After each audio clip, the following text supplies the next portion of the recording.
this is how it all began. Which, of course, leads to nonsense like this. A few months ago, I reunited with my childhood friend Eddie Brock. What is that? It's our inheritance. Eddie's dad and my dad worked together before they died. We believe the suit may be the final step. Finally, a cure for cancer. People are dying all over the world. All I want to do is try to help them. But because I signed the wrong paper for the wrong person, I can't. They had taken the suit away from Dad, and I was going to take it back.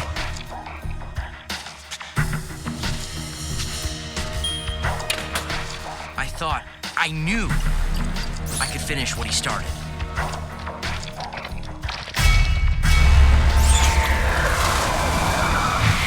I felt good. Great. More than myself. It didn't last. What's happening to me? Get this off of me! I don't know what the suit had become or what it had done to me, but I have super spider powers and I couldn't control it, so I don't think anyone could ever hope to. But when Eddie found out what I had done, who I really was, well, he was pretty angry. Our fathers died to create me, and now you will too.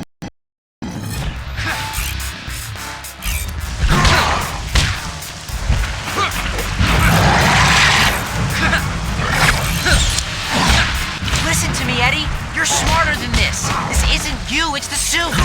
I've been behind it. I know what it's doing to you. Let me help you before you do something you're going to regret. I've gotta get Eddie off campus before somebody gets hurt.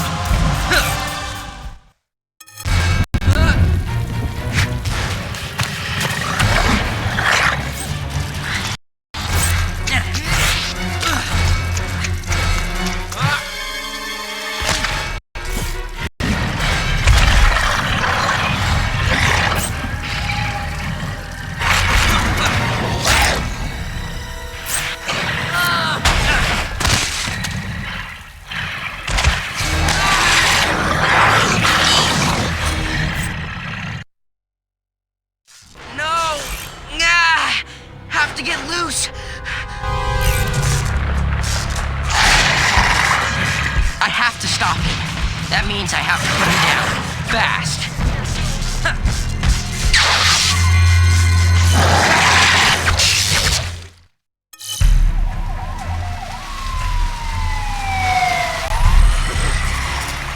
Lie on the ground with your hands over your head. Both of you! On the ground now! The hell is that?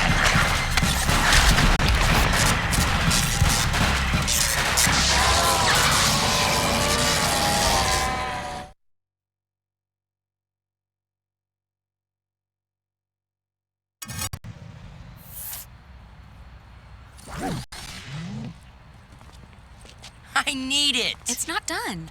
Give it back. It's really not done. I can't go swinging around in my nerd clothes. I just have to finish stitching up a hole in the butt, and then I'll give it back to you. I can explain the hole in the butt, by the way. Please don't. Come by the place in about half an hour, and I'll have it ready for you. All right. I'm gonna run by home and grab my web shooters. I've been sitting on my tush all day. Time for a little workout.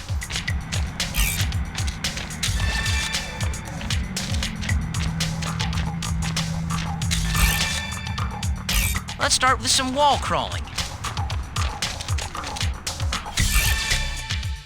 Just a...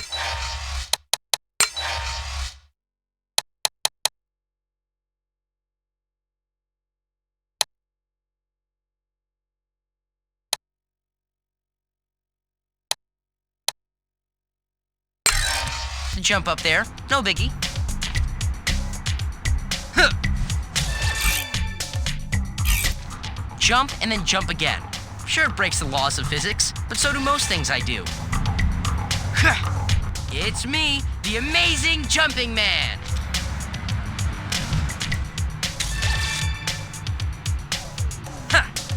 The spectacular leaping dude. It's the sensational talking to myself guy.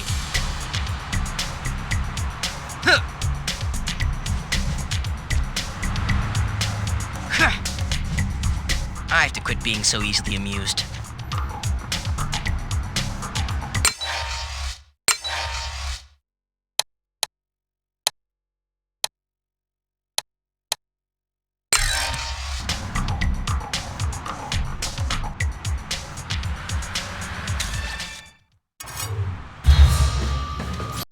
Police have attempted to apprehend the man, identified as 33-year-old Herman Schultz. In a daring daylight bank robbery attempt, Schultz...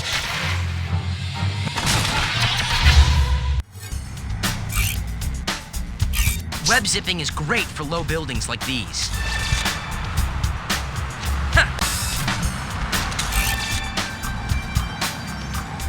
These buildings are tall enough to web swing off of pretty easily.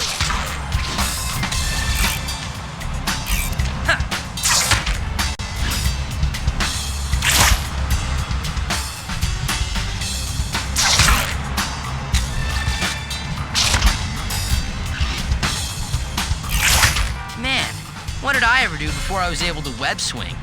Oh, yeah, I remember. I used to get my butt kicked and people called me names. Oh, and the wedgies. The glorious super wedgies. Good times. Actually, that still happens a lot.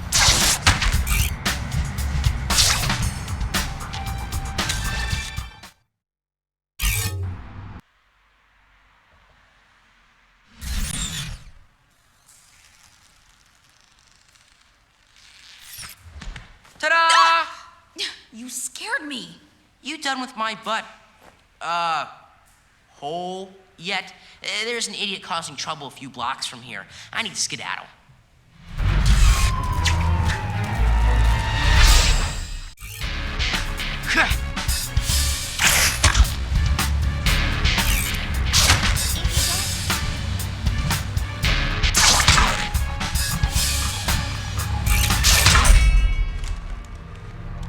Out of the way, Piglet! All of you, just back off! I never knew your name was Herman. Oh no, it's you! Well, you are kind of in my neighborhood, Herman.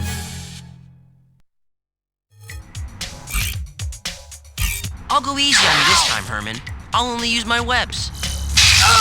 I'll kill you! I'll kill you! This guy is a joke. I should just web up his hands and call it a day.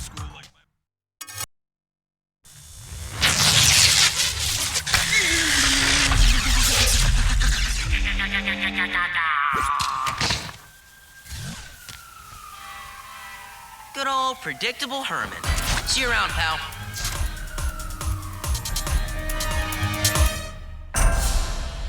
Please, no. I got kids. I got a dog. You've got a dog. That's a Homer. I envy you guys. You're happy just being walking cliches. Seriously, good for you. But come on, guys, leave the lady alone.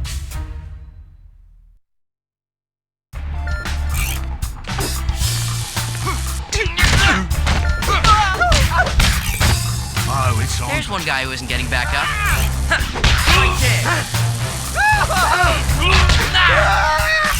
Two down.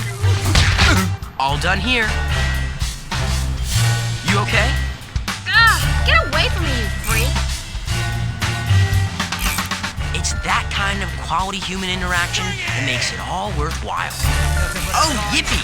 More of you!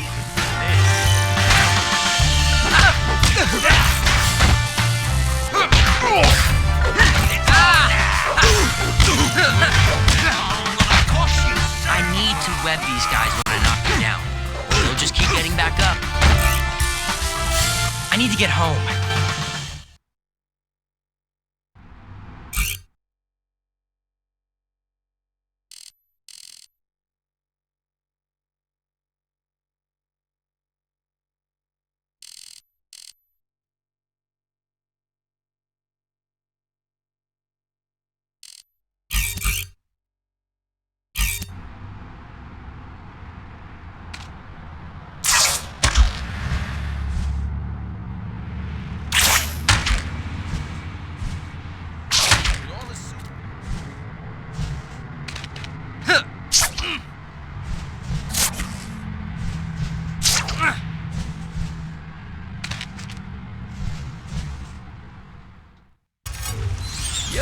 Yo, Spidey! Johnny Storm of the world-famous Fantastic Four. What on earth are you doing in Queens? What, I can't be in Queens? I have to be here, but you? Go save the world. Oh, I got a better idea. What do you say, quick race around Queens? What is this? You think just because you can fly in a streak of fire, ooh, you can beat me? I do believe that's what I'm saying. Then I've got 2 words for you. Bring it on. Ready, set, go!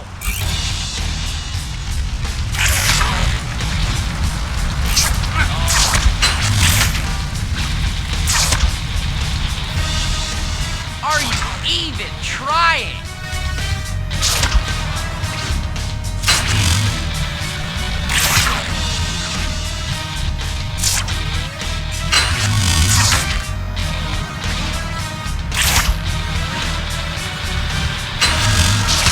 Fantastic for my tuchus.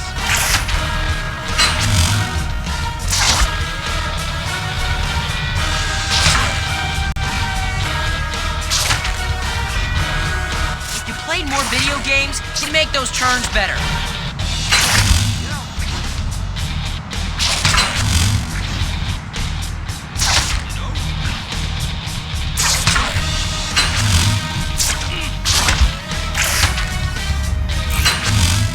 I'm gonna nap a little. Give me a little tap when you catch up to me.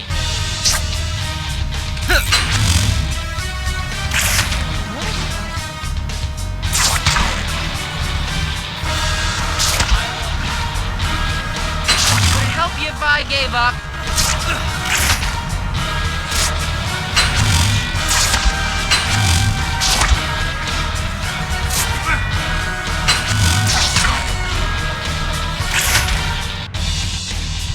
Darkhawk is faster than you.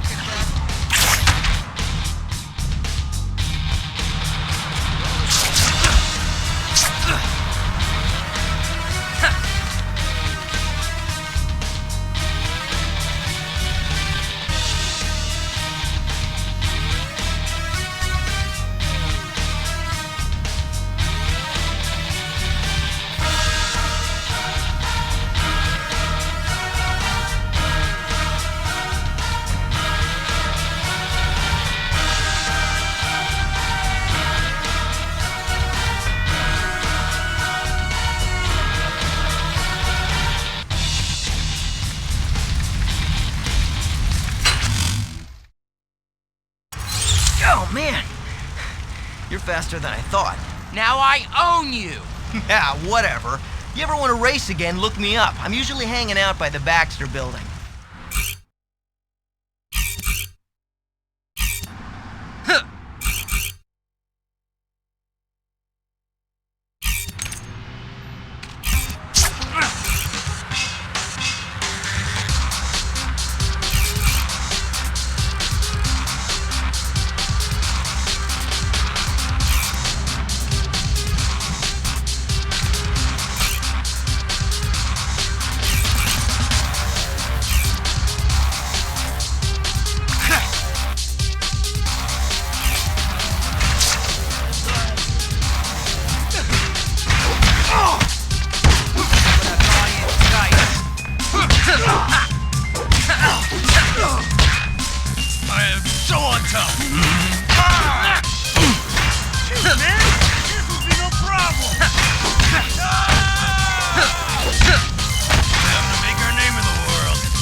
I have to go to my job at the Daily Bugle.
Red means stop.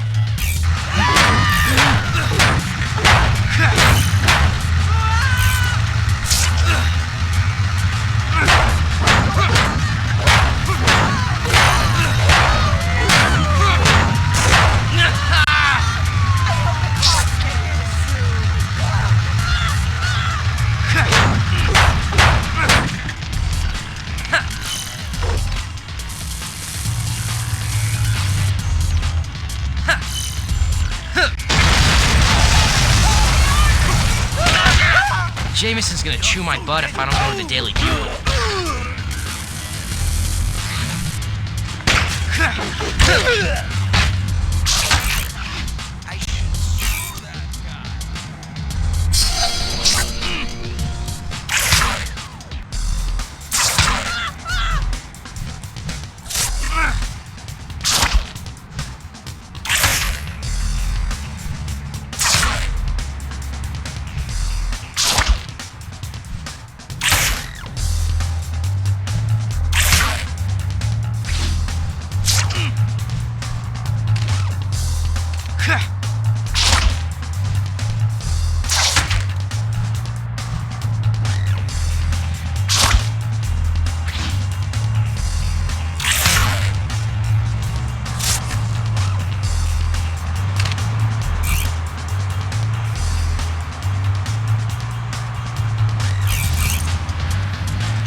should go by the Daily Bugle.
I gotta go pick up my check at the Daily Bugle.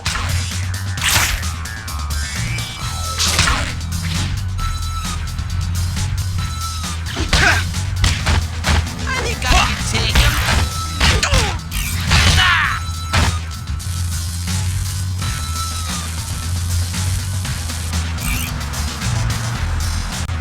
Can I have an autograph for my kid?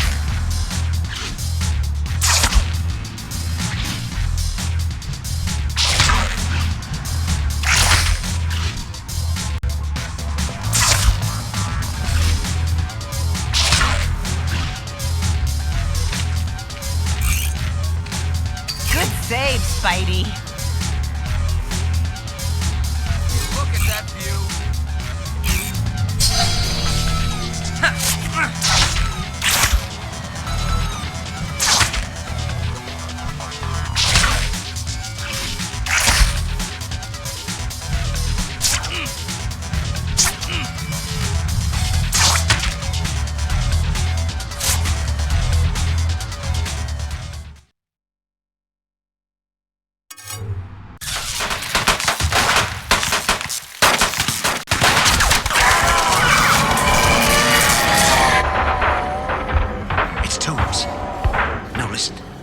Listen to me.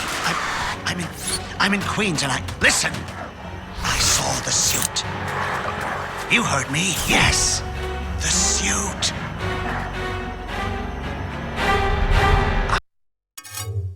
I don't know what happened. I don't know how many days passed. I don't even know how I'm still alive. If you could call this alive.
this mess.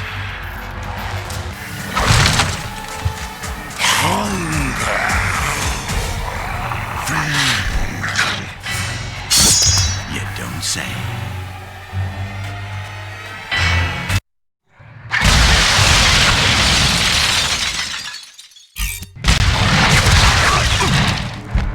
That's my bike you smashed this place up with. What are you supposed to be anyway? Bub, I'm the best at what I do.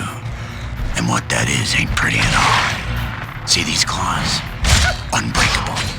You bet not.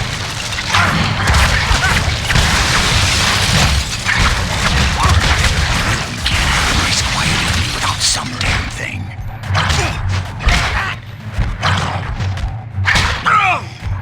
Bad idea, bub.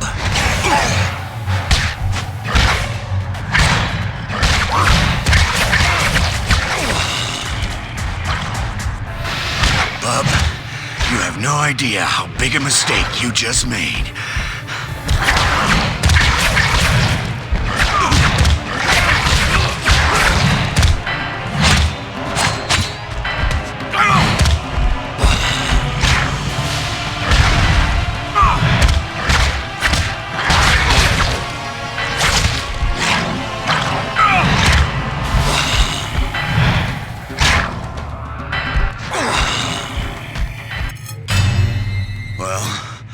Now I'm getting good.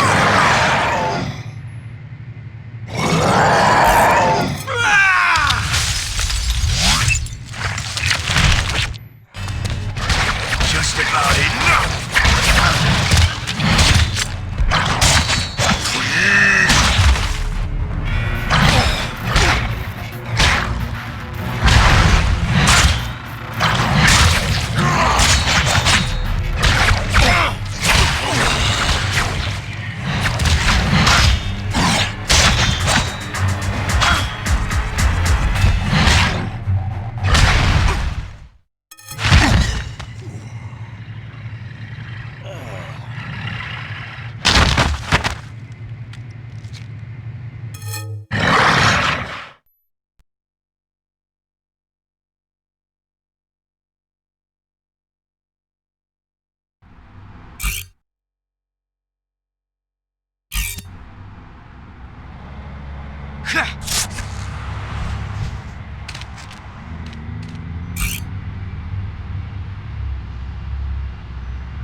Hey, this is Brian Reed, lead designer for Ultimate Spider-Man at Treyarch. I'll be giving you the inside track on some exclusive tips and tricks, making you an expert in everything from combat strategies to crushing your toughest adversaries. Even though Spider-Man is a pretty able fighter, it's good to remember he has a few tricks up his sleeves that will help you take your fighting skills from merely amazing to ultimate. When facing an enemy, you can use your web shooter in combination with different attack buttons to perform some pretty fancy moves. Keep in mind that holding your web attack button will wrap an enemy in webbing. If you continue to hold the web attack button, you can tap punch, kick, or grab to perform different special attacks. For example, hold down the web attack button, then press punch to reel in the bad guy and perform a two-fisted slam on his head. When you hold down the web attack button and press kick, you'll reel him in and then perform a jumping backflip kick, which kicks him way out in front of you. When holding down the web attack button, press grab. Spidey will zip towards the enemy and perform a forward flipping two-footed stomp. If there's a lamppost nearby, press the web attack button and then jump, and you'll leave the enemy hanging from the lamppost. This will take them out of the fight for a little while and let you concentrate on his friends. Finally, when you're holding down the web attack button, you can push the left analog stick the opposite direction of the bad guy to send them flying on a web line. Spider-Man will do a lot more damage if you switch between punches and kicks. If you just punch on a guy for a while, you're going to hurt him, but not as bad as you will if you go back and forth between the punches and kicks. Also, be sure to do what Spider-Man does. Bounce off walls. Push the left analog stick towards a wall, press punch or kick, and watch Spidey bounce around and do even more damage to bad guys than usual. Spider-Man also has different punches, kicks, and combos available to him while fighting. During combat, use nearby walls for some creative attacks. Pushing the left analog stick towards the wall, then pressing punch or kick buttons will activate those special moves. Spider-Man will jump and propel himself off the wall into nearby enemies. This is a great move, especially if you find yourself cornered. Venom can grab enemies by pressing, conveniently enough, the grab button. What he does next is entirely up to you. Press and hold the grab button to grab an enemy and follow it up by pressing the punch button. Venom will slam the enemy face down on the pavement as hard as he can. Press the punch button, followed by the grab button. Venom will grab an enemy and try to snap them like a twig. When a claw or tentacle attack just isn't enough to put your enemy down, well, Venom can throw cars. To use a car as a weapon, all you have to do is pick it up with the grab button. Venom will then toss the car with all of his strength. Pressing the grab button twice rapidly will make Venom perform a quick throw. Using the right analog stick, you can aim the direction you want Venom's car toss to go. This allows you to put the damage exactly where you want it. Once you master these moves, your enemies will truly fear you.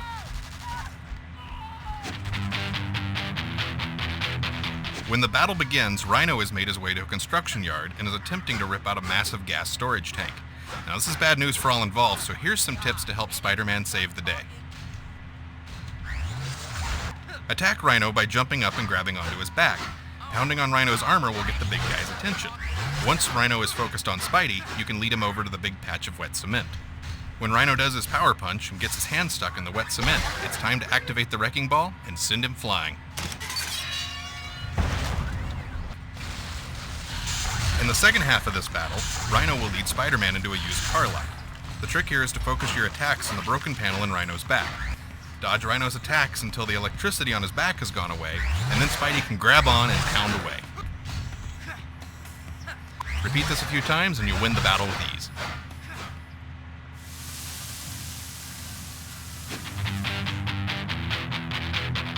Venom and Wolverine have a chance meeting when Venom unknowingly smashes up Wolverine's motorcycle.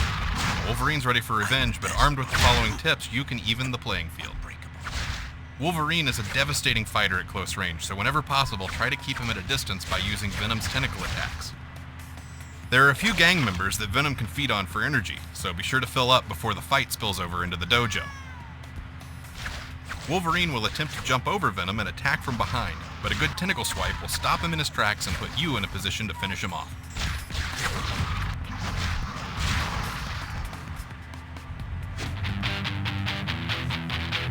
Green Goblin is loose on the streets of Manhattan, and it's up to Spidey to save the day. Keep up with Goblin as he leads you through the streets, and be sure to use web zip in the areas where there are no buildings to swing from, or you'll definitely fall behind. During the chase, Goblin will attack a large billboard and bring it crashing down on some civilians. Be sure to avoid Goblin's fireballs before attempting to lift the rubble. Eventually, Goblin will turn on Spider-Man and the fight is on. Goblin is invincible when he's covered in flames, so dodges fireball attacks and wait for him to tire out. When his flames turn off, that's your chance to land a few good hits. The fight will eventually lead indoors. At this point, Goblin will begin to use Pyroblast to beat Spider-Man. Be sure to use your web and swing out of the way to avoid the fire.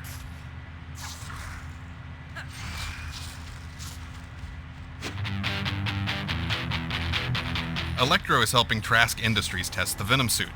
As the battle leads into Times Square, Spider-Man enters the mix, but a lucky blow by Electro knocks him out. Both villains want a piece of your friendly neighborhood superhero, but who will win? At the beginning of the battle, Electro is vulnerable to Venom's melee attacks, but you need to get away before he charges up, or you'll suffer the consequences. Once Electro is low on health, he'll power himself up on one of the jumbo signs in Times Square. Electro is now pure energy, so going toe-to-toe with him is no longer an option. Venom can smash the fire hydrants around Times Square and release a torrent of water to knock Electro out of the air. Once Electro is on the ground and back in human form, get in there and do some damage. Another great way to get Electro is to quickly throw cars at him and knock him out of the air. The most reliable way to do this is to grab a car and then rapidly press the grab button again to make Venom throw it as fast as possible. Remember to keep the Venom suit fed, but whatever you do, don't feed on Electro. That will result in nothing but pain. Instead, chase down one of the tasty morsels, civilians running around Times Square. Electro will use the signs around Times Square for extra energy if he runs low. You can pull the plug on this by attacking the signs before Electro uses them to power up.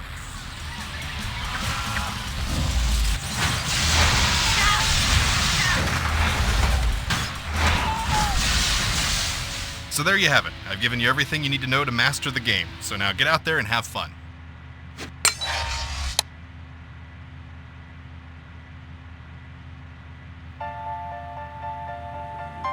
He's a different kind of hero. There's something about a guy who's swinging across town on a spider web. The idea of a superhero with everyday problems is revolutionary today as it was when he came up with it. My publisher, Martin Goodman, he hated everything about it. He wouldn't let me publish it. It totally revolutionized the comic book industry. Who fights crime in a very special city. What we really wanted to do was bring you Spider-Man's New York. His name is Spider-Man. And when Activision and Treyarch set out to make the biggest Spider-Man game of all time, by the time this game is done, well over 100 people have had their hands on this project. We have more supervillains and superheroes than any previous Spider-Man game. The results are spectacular. This is the making of Ultimate Spider-Man.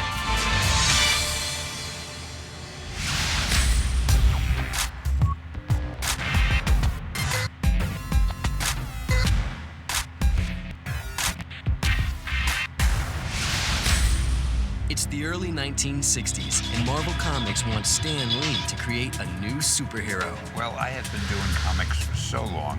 Came up with the Fantastic Four, then I did the Hulk, and they were both very successful, so my publisher, Martin Goodman, he said, hey, come up with another superhero. So I thought of Spider-Man, and I told him about it, and man, he hated it. He said, Stan, people hate spiders. That's no name for a hero. Then when I told him I wanted him to be a teenager, he said, don't you know anything about what a superhero should be? He hated everything about it. He wouldn't let me publish it. But Lee decides to go ahead with his story about a teenager named Peter Parker who gains amazing powers after being bitten by a radioactive spider. We had a magazine called Amazing Fantasy, and we were going to drop it. When you're about to drop a magazine, nobody cares what you put in the last issue.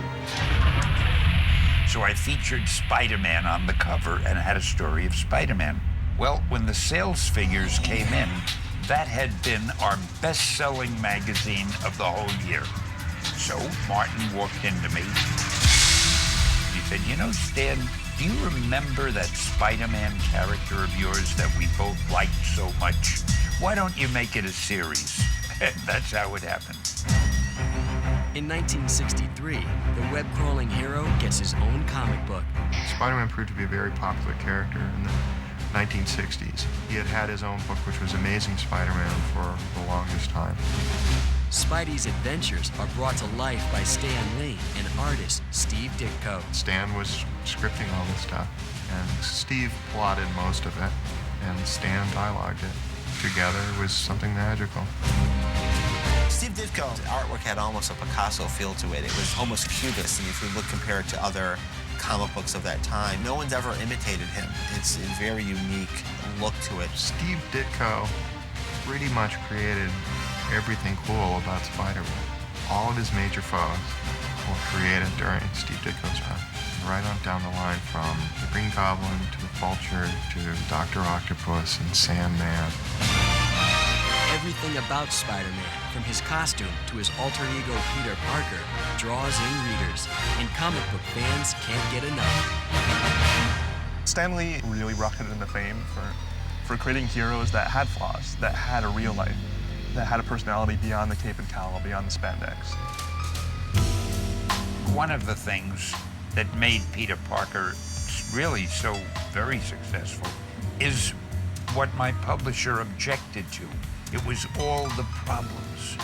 He's Peter Parker first, and it's kind of Spider-Man second. He's a younger character, so who's got real-world problems. He lives alone with his aunt, and he goes to high school, and he's got a girlfriend, and he tries to balance all these real-world things that kids and society just relate to. The idea of a superhero with everyday problems, as revolutionary today as it was when he came up with it. I mean, it's so mundane in a way, but it totally revolutionized the comic book industry. He forever kind of changed the way we look at heroes. At the heart of the Spider-Man mythos is a key lesson. With great power comes great responsibility. Really think about that. You could actually live by that code, and only that code, with no religion in your life, and live a very fulfilling life. It's an amazing idea. The Spider-Man phenomenon just keeps growing. At some point, they decided, this guy is a mark of quality. We gotta do something more with him. And soon, the name Peter Parker will become more well-known than Marvel ever expected.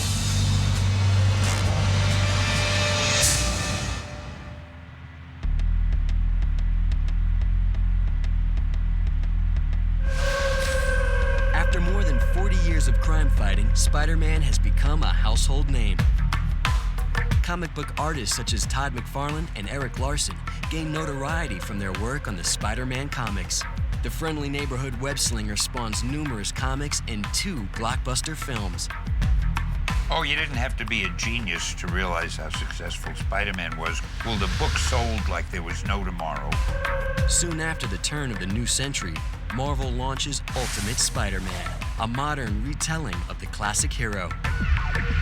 With the Ultimate books, we're able to just start over from scratch. It's about our world and our times, but still about the classic magic of a Marvel comic. It was exciting to take the Ultimate approach to the character, where he's younger and he's dealing with kind of different things. Peter Parker in the Ultimate series is a web designer, not a photographer.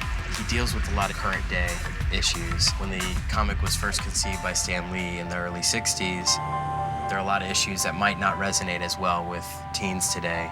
So we've actually taken the storylines from the Ultimate comic book series, which is really updated to modern day. Ultimate Spider-Man becomes a smash hit for Marvel. And it soon catches the attention of Activision. We looked at what was going on in comic books today, and really Ultimate Spider-Man, the comic book from Marvel, was the #1 seller in Spider-Man comic books right now. So that's what we really wanted to go after. Activision enlists Treyarch to create a game based on the new series. Treyarch and Activision started working together in the late 1990s on a couple Tony Hawk games for the Dreamcast. They also did a Spider-Man game for a Dreamcast. Treyarch was the perfect fit. Activision approached us in April of 2003 with the idea that they wanted to do a Spider-Man game based more on the classic Spider-Man comic book license versus the movie games. We have been the company that's done both of the Spider-Man movie games. Development of Ultimate Spider-Man begins in June 2003. To ensure that they do justice to the series, Treyarch turns to the people behind the comics for guidance. One of the first things that we wanted to do was to go after some of the talent that was involved in the creation of the comic book for Marvel. So we went after Brian Michael Bendis. We wanted to bring him in very early on and have him help to craft our story. Bendis is great. He is so synonymous with Marvel now. He writes so much of our stuff, from Spider-Man to Pulse to Daredevil. Brian is the epitome of Marvel. They presented us with an idea for the game that was so loyal to the comic book. It was so flattering. We also wanted to involve Mark Bagley, who is the sole illustrator of all the Ultimate Spider-Man books. So we brought him in, had him do all of our character concepts. Mark Bagley is a wildly underestimated artist. The nice thing about Bagley's look is it's kind of a more clean, stylized look. That's what makes it a really easy transition for the guys at Treyarch to make his look work in 3D. To attain a look that stays true to the comic books, Treyarch implements an entirely new graphic style. The look was the first thing that jumped out at us.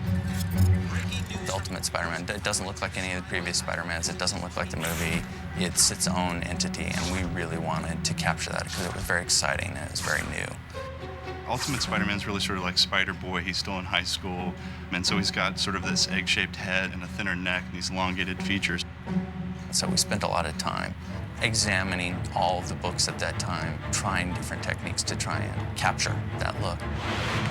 We didn't want a Saturday morning cartoon look. We wanted something that was what modern comics are today.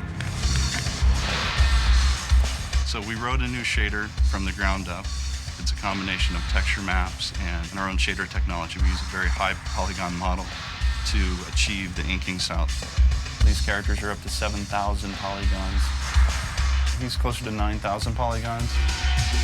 3D comic taking technology is something we created here in-house. What it does is it creates this comic feel for the game. When you see the characters, they're just more three-dimensional. There's more depth, there's more shadows. You're seeing these characters as if you're really standing right in front of them. A new approach to graphics isn't all Treyarch does to capture the feel of the comics. In looking at comics to see what we wanted to try to bring, we examined them, and some of the obvious things that came out were panels and storytelling. You have to have panels. That's what the comic book meeting is about. The motion graphics panels really drive not only our story, but they drive gameplay as well. So as Spider-Man, for instance, is swinging down the street and we've got a person trapped under a burning car, you'll have a panel that will fly up on the screen and then seamlessly integrate itself right back into gameplay. She's getting crushed. I don't have much time. Let the player know that there's a situation that they need to deal with. So panels are popping up while you're playing. Kind of give the player hints and clues or close-ups on the villain's face when they're having kind of a long-distance conversation. It really frees you up and really adds to the immersive quality of the overall gaming experience. Now that the technical aspects of the game are nailed down, Treyarch must work on making Ultimate Spider-Man live up to its name.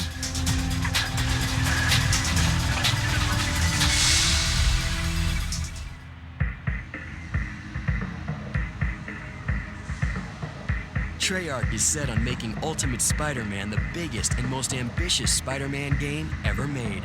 To pull it off, they'll stretch every resource they have to the limit. It's a pretty amazing thing, the scope of a project like this. We are currently staffed at 85 people on this project. We have a group of around 12 to 15 animators, 17 programmers, 7 production staff members, 15 game designers. We have a whole team of 3D modelers who create all the geometry for the game, and then a whole subgroup of that of guys who do the 2D artwork. We have a special effects team, the whole audio department. By the time this game is done, well over 100 people have had their hands on this project. Well, there's definitely a collaborative process that goes on between our lead designer, Brian Reed, and our creative director, Chris Bussey, and Brian Michael Bendis. They kicked around some ideas for what a storyline was. We had extensive research at Activision, what the most popular Spider-Man characters are. One of the ones that just sort of rose to the surface was Venom. When we introduced Ultimate Venom into the comic book, our sales spiked. They almost doubled. It was shocking, because we were doing all right to start with. I had no idea that Venom was that popular. We decided that we wanted to use Venom and do a Venom storyline. When Peter Parker was a boy, his dad and his best friend Eddie Brock's dad worked together to create what's called the Venom suit, and it was supposed to be a cure for cancer. And they created this hideous, monstrous suit that feeds off of the living force of people, turns you into a superhuman, but also makes you just uncontrollable. They tried to destroy their work because it was going to be turned into a weapon. Eddie Brock's father saved a little piece of it for his son to find, sort of his legacy. Both of their parents died under mysterious, tragic circumstances, and that really kind of sets them off on their different paths. 10 years later, Eddie has found a sample of the suit, and it's been part of his college work to do research on it. Eddie puts on the suit. He becomes permanently bonded to it and becomes Venom. Eddie loves the power. He craves the darkness. Instead of wanting to get rid of the suit, he wants to learn how to control the suit and really be the supreme evil. So that's what happened in the comic book. Where we come into the story, it's 3 months later. Eddie Brock is still loose in New York with Venom on him and is completely out of control. And as the two come back together, this mystery of how the suit came into being, what happened to Peter Parker and Eddie Brock's parents. So we have all these questions that have never been answered that we get to tell everybody for the first time. To truly tell the tale of Venom and Spider-Man, Treyarch makes Venom a playable character. We definitely wanted to have that be a big part of the game. There's this central storyline that's going on, and there were key points where if you only knew it from the Spidey side, I guess there's no such thing as a slow day when you're a big-time superhero. you would never get what was going on. And so it was essential that we had you play from the Venom side. It shows the connection between our two playable characters that wasn't gone into as much depth in the comic book storyline. I love playing Spider-Man. I mean, it's fun to swing around, but the idea of destruction and being this kind of massively big, violent, very strong character that can really wreak havoc in the city is very exciting, really fun, and that's a pretty cool thing for video games. As fun as it is to be Spider-Man and to swing around the city and to save people, and the antithesis of that, there's a hedonistic pleasure breaking things and destroying things and blowing stuff up, eating people. We wanted both sides to be playable, but different. Or there's just totally different locomotion and combat systems for each player. Spider-Man is very graceful, he's agile, his combat's frenetic, he's acrobatic, he's fast, he jumps off the walls. He's everything you expect a young 15-year-old spaz to be able to do after being bit by a radioactive spider. It's more frenetic. It's fast, it's in, it's out. It's off walls, off light posts, off guys. On the other hand, you got Venom, who's this hulking, enormous, he's heavy, he's slow, he punches holes in things. There's a tremendous sense of weight. Venom's got kind of this super jump. And he's about being monstrous and taking guys out with one swing, using his tentacles to wrap people up and feed on them. And he consumes them inside of his body, and he spits them out unconscious and covered in slime laying on the sidewalk. It really just balances out the gameplay for us. Spider-Man and Venom won't be alone. Treyarch has virtually limitless access to the legendary Marvel Universe, and they're gonna take full advantage of it.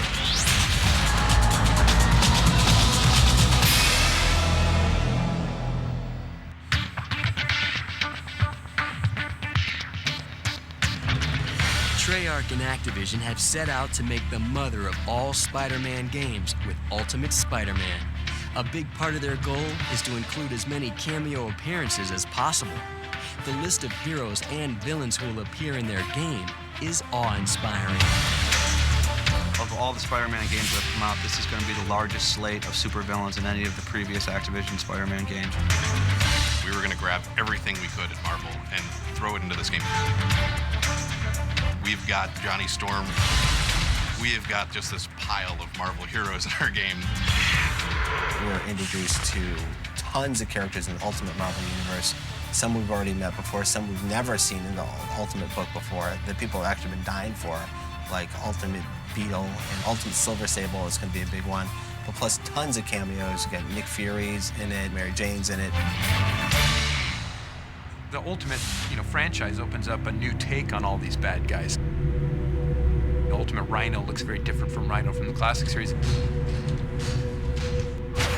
These are characters you've heard about over the years in the Marvel universe, but you're seeing them kind of again and new for the first time, which is pretty cool. The biggest challenge is to make sure that everybody is their own special kind of unique thing.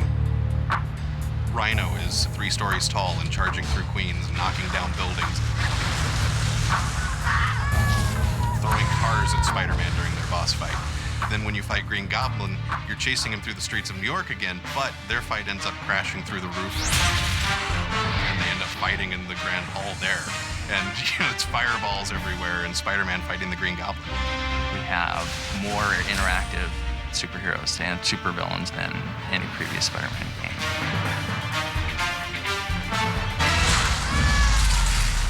One of the things that's really nice about the Ultimate Spider-Man brand is that it really centers a lot around Peter and his life. So we bring those characters to life in the game as well. So we're really able to kind of dig deeper into Peter and his interactions with the people around him. Heroes and villains aren't all that's packed into Ultimate Spider-Man. What we really want to do is bring you Spider-Man's New York. Means you get to go to all of the landmarks that Spider-Man could go to.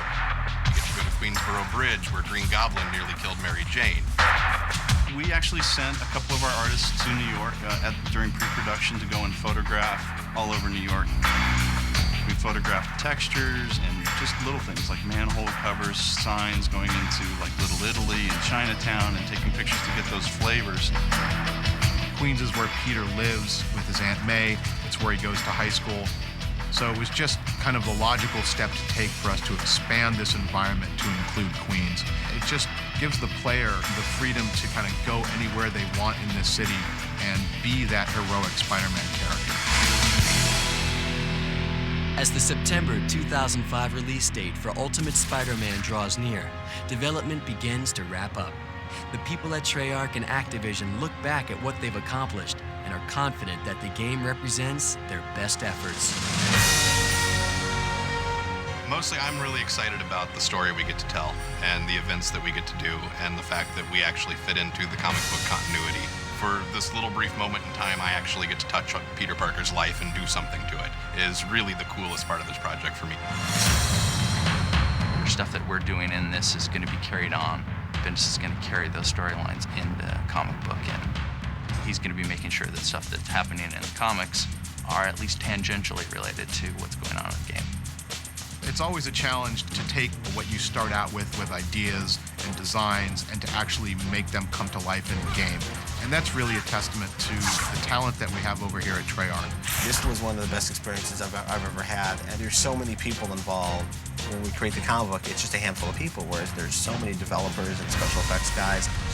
I was just kind of bracing myself for this thing to kind of lose its edge, and it never ever did, and it was a really awesome experience. Marvel is so lucky to have Activision doing these games. I was really sucked into the world of Spider-Man while I was watching that game. It's unbelievable. I think that these video games are just about the greatest kind of entertainment you could find anywhere.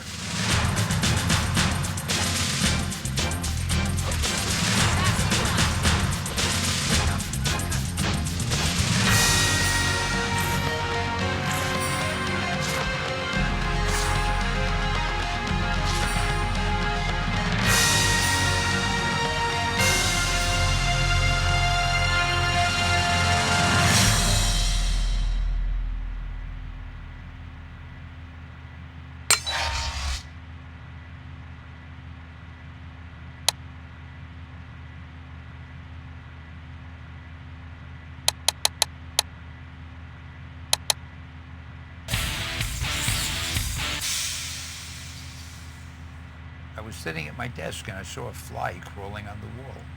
And I thought, wow, wouldn't it be cool to have a superhero who could crawl on walls? And then I needed a name for him. So I thought, well, Flyman? Nah, it didn't sound dramatic. Mosquito Man? Nah. Insect Man? Nah. Spider-Man? Ooh, Spider-Man. It sounded dramatic, it sounded scary, and that's how it happened. What is his normal identity going to be? What's his alter ego going to be? And I wanted to do something different.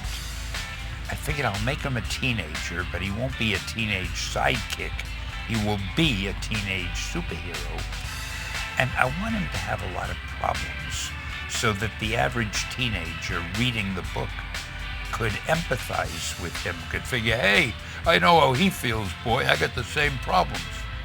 When you take away the spider powers and the crazy villains, he's probably the most realistic superhero of all. He's just a guy, with the problems you and I have. In the beginning, he was just another character I had made up, and I hoped that he would sell so that I could keep my job and be able to pay the rent. That was about as far as my thinking went.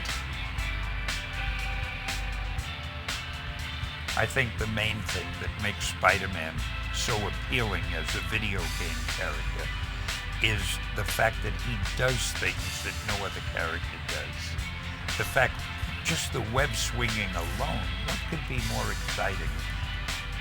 The way Brian Michael Bendis is retelling the story of Spider-Man for the next generation is way cool. He's giving it a new twist. You're seeing Spider-Man in a different way, and yet he's keeping it true to the image of the real Spider-Man. It's the first time that a player can be the villain. And what a villain to play. Venom. I mean, Venom has to be the worst, the deadliest, the most evil, the most dangerous, and the most unique villain that Spider-Man or any hero has ever fought.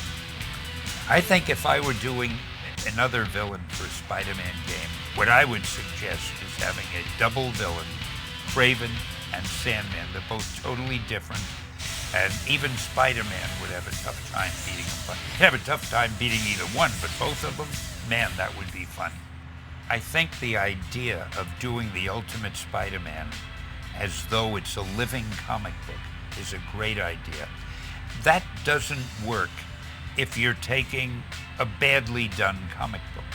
But when you take a comic book as good as the Ultimate Spider-Man and you put it into a game as good as what Activision is capable of doing, and you combine those two so that the player gets the feeling that he's not only playing a video game, but he's playing a comic book which has come to life.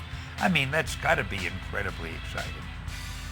I guess my similarities with Peter Parker are the fact that, like everybody else, I always have problems. Things never turn out perfectly for me.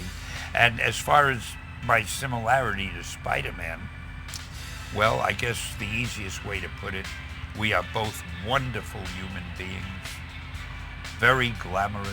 Everybody loves us, and we're also, well, in this case, I'm probably a little crazier than Spider-Man.